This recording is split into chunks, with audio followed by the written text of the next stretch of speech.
Oke, baik. Kalau nggak ada pertanyaan, mungkin saya persilakan Bapak Ibu membuka versi yang pertama di YouTube tentang Voice Viewer gratis.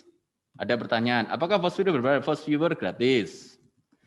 Saya tidak akan mengisi materi dengan produk yang harus membayar. Nanti saya ditagih untuk membayarkannya.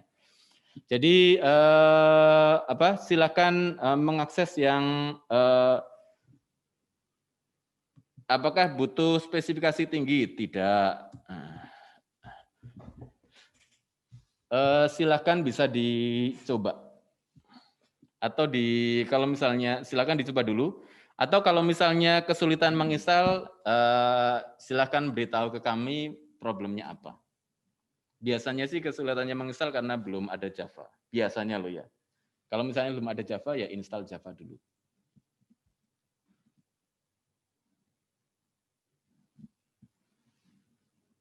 Ada komentar lain?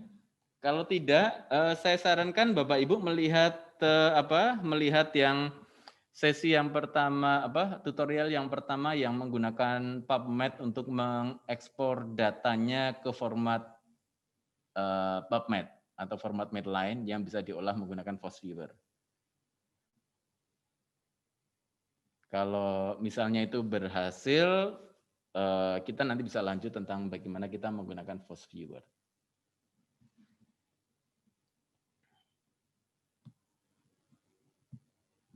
Ada pertanyaan? Mungkin bisa dicoba dulu yang menggunakan PubMed, apakah bisa melakukan pencarian seperti yang saya tunjukkan di tutorial tersebut.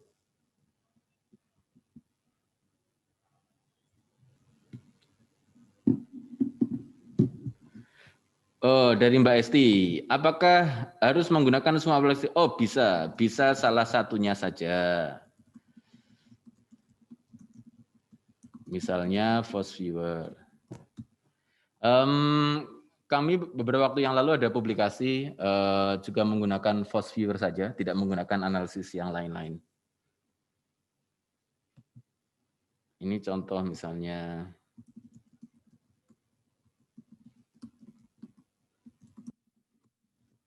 Waduh, yang tanya Mbak Esti. Wah, berarti Mbak Esti, saya harus belajar sama Mbak Esti, ini tokohnya tokohnya perpustakaan nih. Kebalik nih kalau saya ngajarin Mbak Esti. Jadi kalau misalnya di sini nanti bisa dilihat full text-nya. Ini kami hanya murni menggunakan VOSviewer saja. Apakah masing-masing aplikasi berbeda cara mengoperasikannya? Iya. Kalau semua aplikasi cara mengoperasikannya sama, ya nggak perlu dibikin aplikasi yang berbeda-beda. Kurang lebih demikian. Ada lagi? Wah, menarik. Sudah mulai banyak yang tanya. Wah, semakin senang ini. Saya biasanya kalau ngisi kuliah di Zoom atau apa, ketika nggak ada yang tanya itu, habis itu kemudian jadi pusing sakit kepala karena merasa 2 jam itu ngomong sendiri kayak orang gila. Nah, oke, sip. Terus, apakah hasilnya berbeda? Nah, ini menarik. Sebenarnya masing-masing aplikasi itu melengkapi antara satu dan lainnya. Jadi tidak untuk membandingkan antara satu aplikasi dengan aplikasi yang lain. Ada kemungkinan berbeda, ya, ada kemungkinan berbeda. Nah, oleh karena itu akan lebih baik kalau misalnya kemudian yang kita gunakan adalah fitur untuk komparasinya, bukan membandingkan hasil datanya. Jadi misalnya katakanlah gini, ada bibliometrics R yang ada di R misalnya. Dia menggunakan analisis metadatanya relatif berbeda dengan VOSviewer. Ada kemungkinan datanya itu akan berbeda pada waktu melakukan query. Ya. Nah, oleh karena itu, kalau misalnya kita menggunakan bibliometrik, akan menjadi penting ketika kemudian kita memahami bagaimana algoritma yang dipakai oleh masing-masing aplikasi tersebut. Ketika kita tahu algoritma yang ada di masing-masing aplikasi tersebut, kita jadi paling tidak memahami mengapa hasil di satu aplikasi akan berbeda dengan aplikasi yang lain. Tetapi menurut saya, ini bukan hal yang prinsipil sekali, karena pada akhirnya mungkin akan menjadi tidak penting ketika misalnya saya menganalisis menggunakan Force Viewer, keywordnya menemunya 1862, sementara menggunakan Bibliometric R, keywordnya hanya 1700. Jurnal mungkin tidak akan menanyakan, misalnya katakanlah reviewernya mengatakan, loh kok hasil kamu itu angkanya 1800, sementara saya melakukan query hasilnya 1700. Kamu menggunakan Bibliometrics R, sementara saya pakai Force Viewer. Saya kira reviewer tidak akan mengatakan demikian. Menurut saya yang paling penting adalah kita menjelaskan metodologinya sesuai dengan standar. Tadi saya menyebutkan misalnya ada 8 langkah metodologi. Kemudian yang kedua, kita menyebutkan kapan eksekusi atau eksperimen tersebut kita lakukan. Karena apa? Karena perkembangan ilmu itu begitu cepat. Misalnya gini, hari ini kita cari di PubMed jumlah publikasi tentang coronavirus, misalnya katakanlah nemunya katakanlah 200.000 misalnya. Minggu depan kita lakukan query, hasilnya mungkin sudah 210.000. Nah, oleh karena itu menjadi penting untuk kita sebutkan di metodologi. Ini query ini saya lakukan tanggal ini sampai tanggal ini. Dan berlaku untuk inklusinya seperti apa. Nah, penjelasan itu menurut saya akan menjadi lebih penting daripada hanya membahas bahwa angka yang dibuat di sini tidak sama dengan aplikasi yang lain. Jadi saya kira kalau nanti kita akan menulis bibliometrik menjadi sangat penting untuk menuliskan tentang metodenya. Karena metode itu akan membantu reviewer memahami apa yang kita lakukan, kemudian langkah yang kita lakukan apakah sesuai dengan kriteria atau standar yang disepakati dalam bibliometrik, dan kemudian apakah hasilnya itu dapat dipercayai, trusted. Jadi saya kira aspek metodologi menjadi penting. Mungkin itu Mbak Esti. Ada lagi komentar yang lain? Wah, saya semakin semangat ini. Ya, monggo silahkan Bapak Ibu bila ada yang ingin ditanyakan. Atau mungkin ada yang belum jelas untuk diminta untuk dijelaskan kembali, monggo silahkan.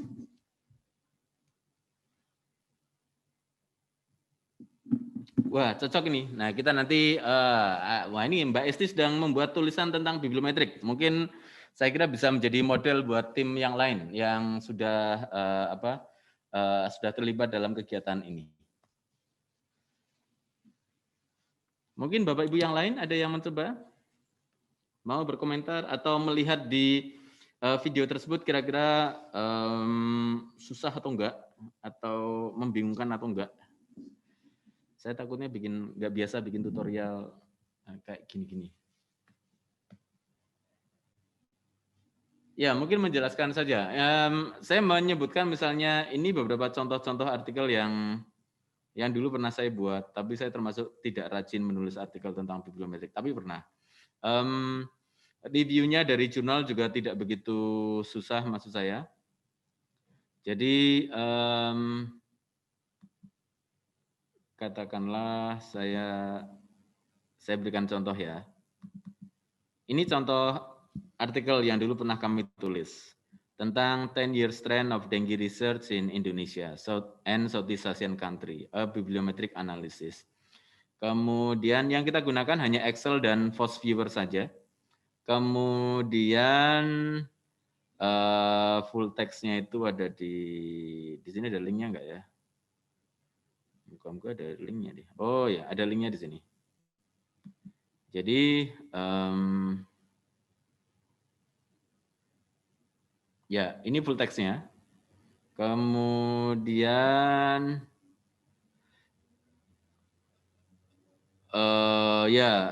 ya menurut saya yang paling penting itu di metode. Metode itu kita menggunakan apa, kemudian bagaimana apa yang kita pilih, query-nya apa, kemudian data analisis. Dulu waktu itu saya masih menggunakan PubMed to Excel yang mengkonversi dari PubMed ke versi Excel. Tapi sekarang menjadi lebih mudah di Force Viewer itu sudah tersedia. Kemudian kalau misalnya mau mengkonversi ke format Excel nanti bisa menggunakan Sciencescape. Sciencescape juga memudahkan untuk melakukan hal tersebut. Nah, kemudian kalau sudah nanti kita bisa membuat macam-macam visualisasi. Ini saya kira sangat memungkinkan dan tidak membutuhkan knowledge informatik yang begitu dalam, saya kira. Saya kira sangat memungkinkan untuk bisa dilakukan. Oke, ada komentar lain? Kalau tidak, mungkin saya tunjukkan langsung ya, real time ya. Jadi bagaimana kita menggunakan PubMed untuk melakukan query. Sama seperti yang dilakukan di tutorial tersebut. Jadi misalnya di tutorial tersebut saya menyebutkan bahwa kasusnya adalah saya ingin mencari semua artikel di PubMed yang dituliskan oleh orang atau ilmuwan yang berafiliasi atau beralamat di Yogyakarta. Jadi saya cari menggunakan kata kunci Yogya yang dia ada di afiliasi atau affiliated address.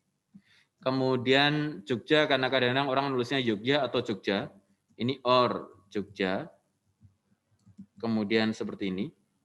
Kalau saya search nemunya hanya 12. Karena apa? Karena mungkin lebih banyak orang nulisnya Yogyakarta. Jadi supaya mencakup kata Karta, ini saya berikan tanda bintang. Kemudian kalau saya search, kita menemukan 1960. Kurang lebih semacam ini. Nah, kalau kita menyimpan data untuk dianalisis menggunakan FOSS-Viewer, atau diekspor ke dalam format yang bisa dianalisis, ini maksimal PubMed hanya mengizinkan 500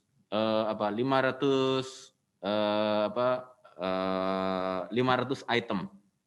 Oleh karena itu kita perlu men-split hasilnya. Dan contoh men-split hasilnya yang paling mudah adalah berdasarkan tahun. Jadi misalnya saya pilih di custom range, kemudian saya ubah dari 2019 bulan Januari tanggal 1 sampai dengan 2019 bulan Desember tanggal 31. Kemudian saya pilih apply. Nah, kalau saya pilih apply, saya menemukan 449. Nah, 449 ini memungkinkan datanya langsung diekspor ke dalam format yang nanti bisa diolah menggunakan FOSS-Viewer. Nah, di sini tinggal saya pilih save. Nah, di save, kemudian tinggal saya pilih bukan all result on this page, tapi adalah all result. Jadi kalau all result on this page itu nanti hanya menampilkan 10 saja yang di save. Tapi kalau all result itu semuanya, 449 ke 449 semuanya itu nanti akan kita simpan. Kemudian formatnya, ini kita pilih format PubMed. Format CSV itu hanya menampilkan beberapa kolom saja. Tapi kalau format PubMed tadi seperti yang saya sebutkan di slide presentasi, nanti akan bisa lebih lengkap. Ini kita pilih PubMed, nanti akan kita pilih create file. Nah, nanti akan tersimpan tergantung di mana lokasi kita menyimpan file tersebut. Ada di komputer kita. Nah, sama juga nanti kalau misalnya kemudian kita mengganti periodenya, katakanlah yang 2020, dari Januari sampai Desember, apply, nanti kita menemukan 399, kita save juga. Nah, kalau sudah kita save, nanti ya tinggal kita simpan kayak tadi. Kita pilih formatnya PubMed, kemudian create file. Udah, kita sudah punya 2 file yang tersimpan. Nah, sekarang Bapak Ibu yang diperlukan adalah download FOSS-Viewer. FOSS-Viewer itu ada di fossviewer.com. Di sini ada pilihan untuk mendownload FOSS-Viewer. Atau bagi yang mungkin di komputernya juga sudah ada Java, bisa launch FOSS-Viewer yang langsung, web start. Ini yang membutuhkan Java.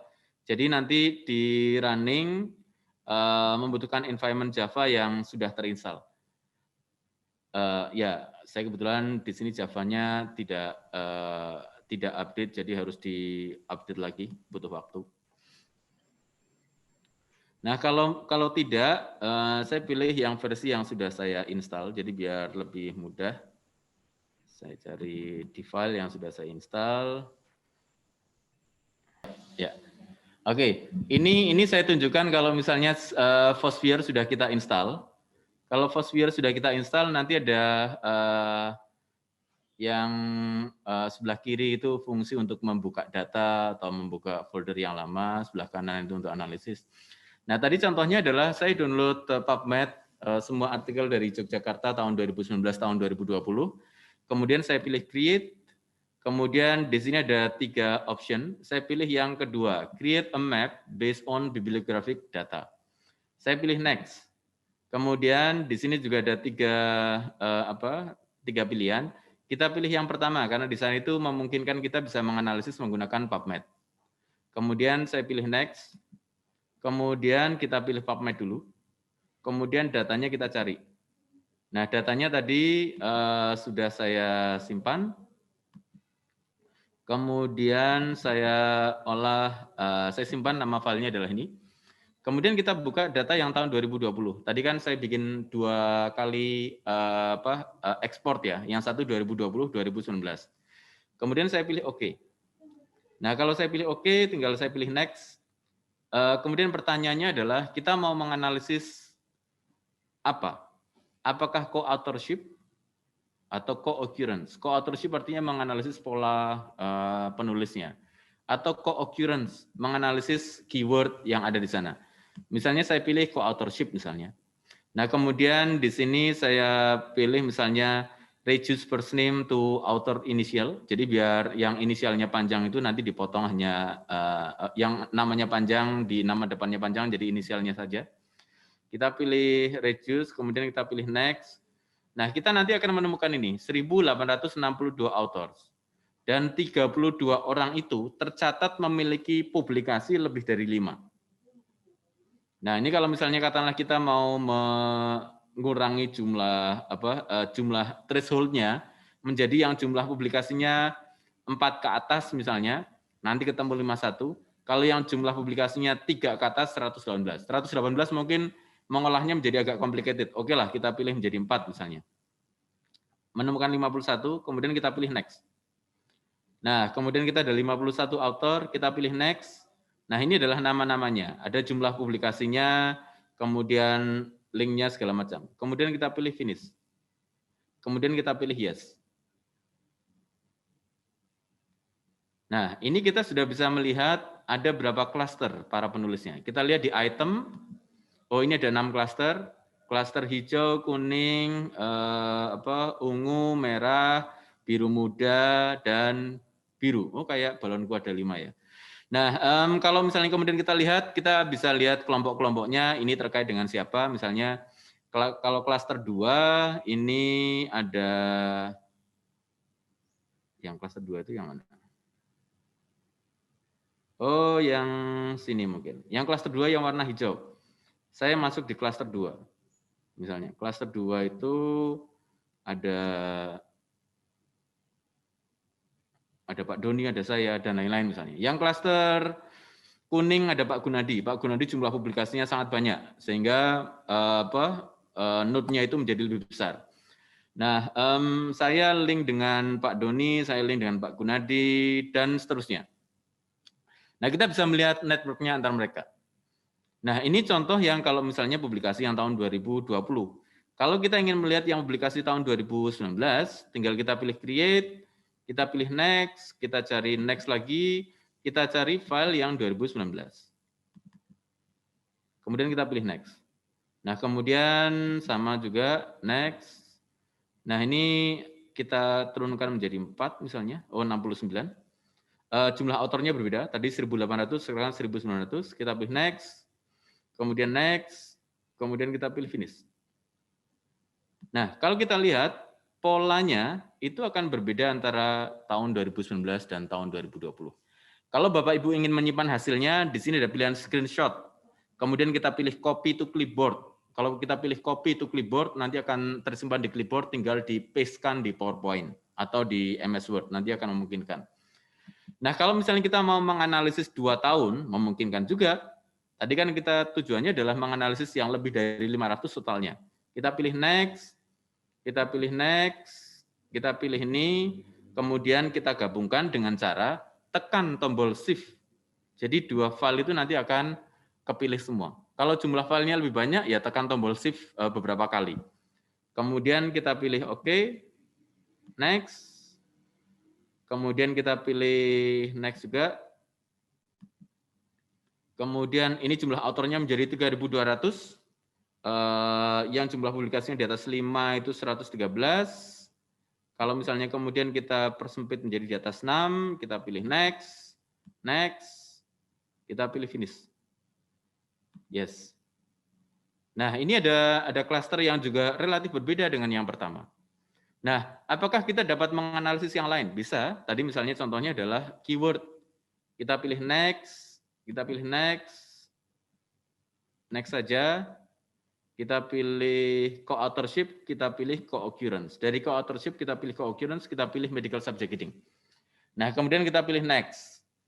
Nah, kemudian kita lihat kata kunci apa yang paling sering muncul bersamaan. Ini ada 5, kalau misalnya kata kunci yang paling tidak pernah sering muncul bersamaan itu 5 kali. Ini ada 82 dari total keywordnya. Kita pilih next, next. Nah, kemudian ketika kita sampai di sini, ada beberapa kata kunci yang mestinya bisa kita remove karena kata kuncinya itu terlalu general. Misalnya humans, female, Indonesia, male, adult. Ini kan tidak mencerminkan sesuatu yang spesifik yang akan kita olah. Middle age, young adult, adolescents, age, child, animals. Ini juga, ini namanya check text kalau nanti dibaca tentang medical subject heading, silakan dilihat. Kemudian metode juga menurut saya bisa kita remove karena mungkin tidak banyak bermanfaat untuk analisis kontennya atau temanya. Kemudian perspektif study saya remove, qualitative research saya remove, cohort juga saya remove. Kemudian mice saya remove karena banyak penelitian kalau penelitiannya itu pada tikus, kata kuncinya medical subject heading-nya mice. Padahal sebenarnya bukan itu yang akan kita kejar. Case control, follow up studies, ini juga saya remove. Terus kemudian kata kunci yang mungkin juga general tetapi mungkin tidak begitu berkaitan. Misalnya katakanlah kata kuncinya berkaitan dengan Taiwan karena banyak publikasi bareng sama orang Taiwan, ini juga kita remove. Kemudian kata kunci berkaitan dengan Asia kita remove. Kemudian kita pilih finish. Nah, dari sini kita tahun 2019-2020 kita bisa melihat ada 6 klaster topik penelitian yang ditulis oleh orang-orang dari Yogyakarta dan seterusnya. Terkait dengan mikro, terkait dengan breast cancer, dan lain-lain. Jadi ini saya kira kita dapat menggunakan ini untuk memahami situasi penelitian yang ada di, contohnya di Jogja. Nah, sekarang terserah kepada Bapak Ibu mau latihan menggunakan apa, dipersilahkan. Mungkin itu saya kira pengantar dari saya. Ada komentar, dipersilahkan. Ya, baik. Terima kasih Pak Anies. Monggo Bapak Ibu bila ada yang ingin ditanyakan, persilahkan. Menarik sekali ya Pak Anies, bagaimana tadi kita mendiskusikan metode atau teknik bibliometrik ya untuk menganalisis data perpustakaan, terus kemudian juga ditunjukkan perangkat lunak untuk analisis, bagaimana dari pencarian literatur ini kita bisa melihat pola, klaster, dan network dari informasi yang muncul. Monggo Bapak Ibu. Monggo ada pertanyaan? Kalau nggak ada tugasnya bebas, yang penting pernah menggunakan itu saja. Jadi nanti di tugasnya itu silahkan Anda screenshot hasil analisis menggunakan Force Viewer, kemudian dari screenshot tersebut berikan interpretasi di bawahnya. Ini tentang apa atau penjelasannya bagaimana. Saya kira simpel seperti itu saja. Saya kira tugasnya yang penting pernah menginstal Force Viewer, kemudian dapat menganalisis data dari PubMed, kemudian dari PubMed itu hasilnya kata kuncinya bebas, monggo silakan.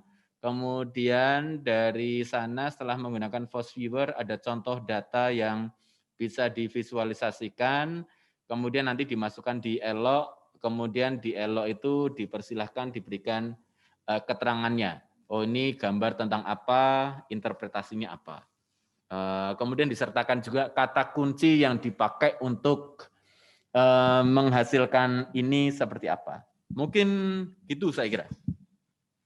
Tugasnya simpel sekali. Ya. Mungkin gitu, Mbak. Oke, sudah lebih jelas nggih Bapak Ibu terkait dengan bibliometrik dan penugasannya juga dengan menggunakan aplikasi Fosviewer.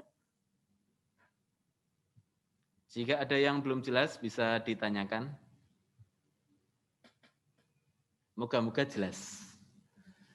Kalau belum jelas nanti tanya Mbak Hanifah, nanti yang jawab Mbak semuanya Mbak Hanifah. Iya boleh, nanti bila saya tidak jelas saya kembalikan ke Pak Anies nggih, Pak Anies nggih.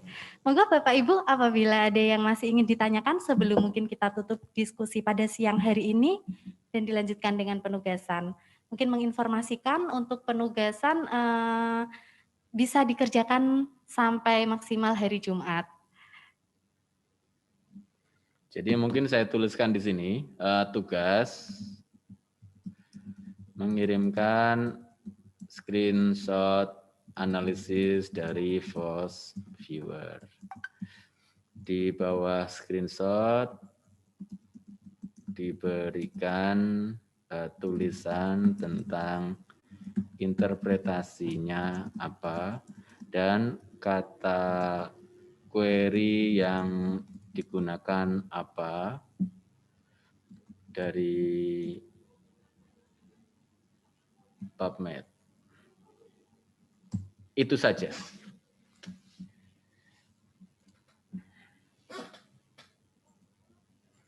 Moga-moga tidak terlalu berat.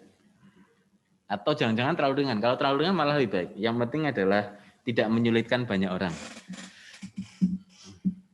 Kalau saya menyulitkan banyak orang, nanti saya dirasani, nggak enak. Oke, gitu aja ya. Saya kembalikan ke Mbak Hanifah. Matur nuwun semuanya. Terima kasih atas banyak pertanyaan-pertanyaannya, Bapak Ibu. Moga-moga bermanfaat. Kalau bermanfaat, moga-moga bisa ditindaklanjuti oleh kita semuanya. Itu saja. Terima kasih. Mohon maaf jika ada kesalahan dalam tutur kata dan penyampaian.